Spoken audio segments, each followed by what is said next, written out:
What is going on, everybody? Kind of an offbeat video I'm making here. I don't have anything like it, but I have a special weapon I use against the Sicilian because personally, I fucking hate the Sicilian because people are just pulling you into their preparation, and that's not cool.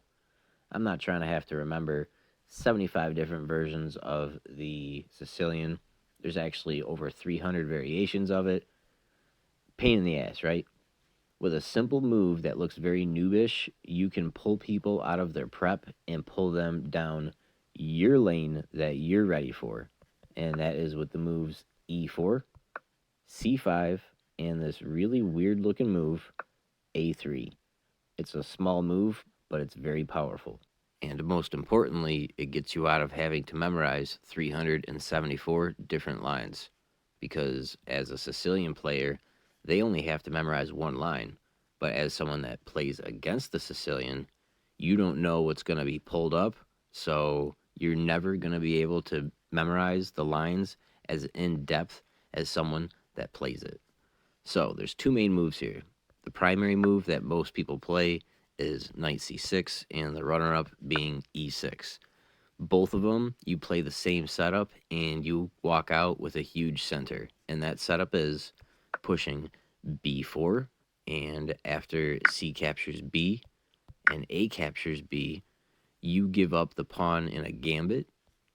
They'll recapture it with their bishop or their knight. For example, if they brought out the knight instead of the pawn, you play the same moves, and on the recapture, you push c3, and the bishop or knight will have to retrieve. And after that, you push d4, and you end up with a full center for the price of a single pawn. Black's best move is pushing d5. I'll show you some other wrong moves after, but the proper reply here is capturing d5, and then the queen will recapture. There's a nice trap here as well, but I want to go over an alternative that, personally, I do. I bring the bishop to b5, pinning the knight, and I do this for the reason a lot of people go ahead and get greedy and pick up that e4 pawn without realizing now that allows us to push d5, hitting the knight. They can't kick the bishop because then you would just capture the knight, and they can't capture your bishop without losing the rook in the corner. So they only have two other options. Well, two options that are logical. They can unpin the knight with the bishop, and you would capture right away. When they recapture with the pawn, the best spot for you is bishop c4. And they also have the move queen to b6. In this case, we got two options. We can scooch the bishop back to a4, where it's covered by the rook and the queen. Or we can bring the queen up to a4, where it protects the bishop. And typically you'll see them unpin it with the bishop, and you want to go ahead and capture it right away. When they recapture, now e2 is the best scoring retreat. Technically, I'm just going to throw it out there, you don't have to capture the knight right away. You can slide in bishop e3, hitting up the queen, and their best bet is c7. But after that, then you want to capture the knight. Get it, got it good? Perfect. So the proper move is capturing d5, and then the queen will come up. And another weird looking move, it's a beautiful setup, knight to a3. Your main goal with that knight is going to be pushing it to b5 and then pushing it to c7. There's very little that black can do to stop that. Almost every move, you can execute that plan. Their best move is queen a5, but if they make a move like knight to f6, it's too late, and you can jump the knight right to b5. Only the king and queen have access to stop the knight on c7. The queen can do it through d7 or d8, and if the queen attempts to do that, you want to push the pawn to d5, hitting the knight. And the reason is because if the knight tries grabbing that pawn, that's a free knight. You got the trap set, queen capture knight. And the reason is, even though the queen can capture it, knight to c7 forks the king and queen. Once the king boogies, you can snag up that queen. And you're probably thinking, well, why can't the knight just move? If the knight does move, it's got 3 good squares too. You can bring the bishop to f4, and now that adds to the defense, and there's nothing stopping that knight from forking the 2 now. If the knight chose the square b8 at first, you're like, oh, it can go here. Nope. The rook can capture, and upon the recapture, you're going to fork, and you're probably thinking, well, the knight originally could have jumped to e5 and blocked that. You're 100% right. But when you bring the bishop to f4, how many pieces can, back up that knight, may I ask?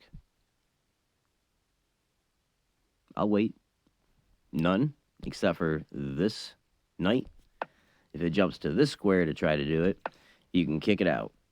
Nothing's going to work. It's got a boogie. Even if it tries doing something like this, you're just going to end up capturing it, and then once it moves back, it's a lost cause. The other square that the knight can come to try to protect that knight also doesn't work, and that is because you can jump the knight to f3, attacking the knight on e5. Now, if it tries capturing your knight, you go ahead and just recapture it. Now it's got nothing to stop the bishop from accessing the c7 square, except for the e5 push. And if that happens, en passant covers that problem. And they're just digging themselves an even deeper hole. The only other attempt I see plausible to stop the bishop from capturing the knight is g5. And if that's the case, you capture the knight with the knight and you forget about the bishop. If the pawn does capture the bishop, you bring out the queen to h5, threatening checkmate on f7. And now, if the knight captures your knight on e5, you recapture with the queen, reinstating the threat of knight to c7, and you're also hitting the rook in the corner now on h8. No buenos. And if the pawn doesn't capture the bishop, and let's say the knight just captures the knight, now you recapture with your bishop, you're reinstating the threat on c7, and now the bishop is trying to hit the rook in the corner on h8 as well. Phenomenal traps. Now, I'm bringing it back to when the knight jumped out to c6 originally.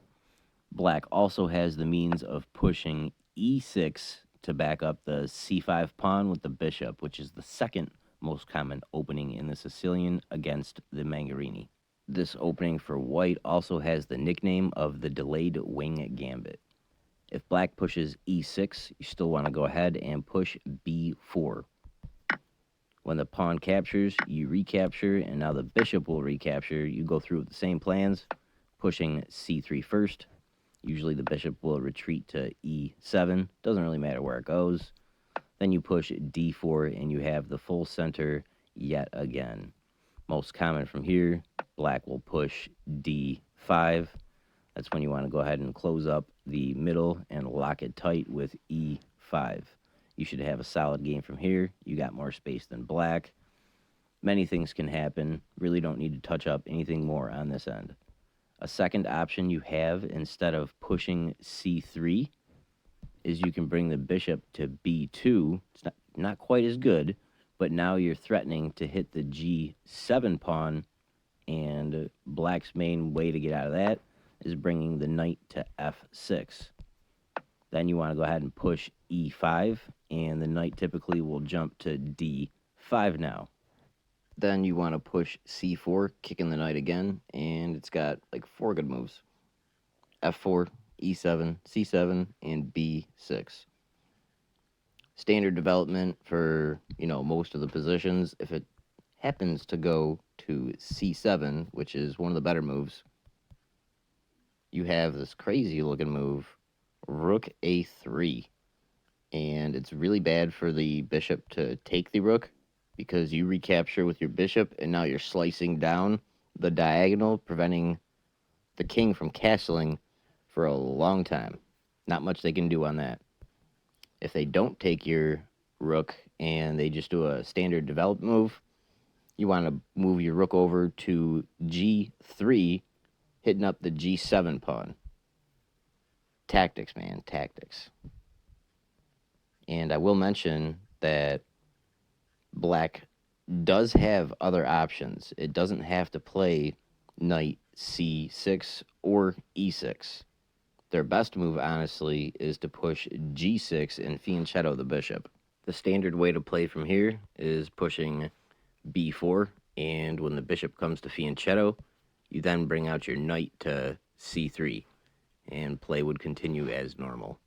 It really doesn't score that well. If you want the best scoring lines, you push h4, and if they fianchetto the bishop, you go ahead and push h5, and that's going to be a real nuisance for black for a while. That more or less sums it up. Last thing I do want to cover is black sometimes can play d5. A typical way that this will end up is you want to capture on d5, the queen will recapture, and you want to kick it out with knight to c3. The queen's only good move is going right to back to where it started. Your good move is developing your other knight to f3. Then they can develop their knight to c6. You want to pin that knight to the king. They'll unpin it with their bishop on d7. And this is when fireworks basically go off. You want to capture the knight. They'll recapture the knight. And then that's when you want to push d4. They're going to take your knight on f3 with the bishop. You want to recapture the bishop with your queen. And then they'll capture your d pawn. You don't want to move your knight.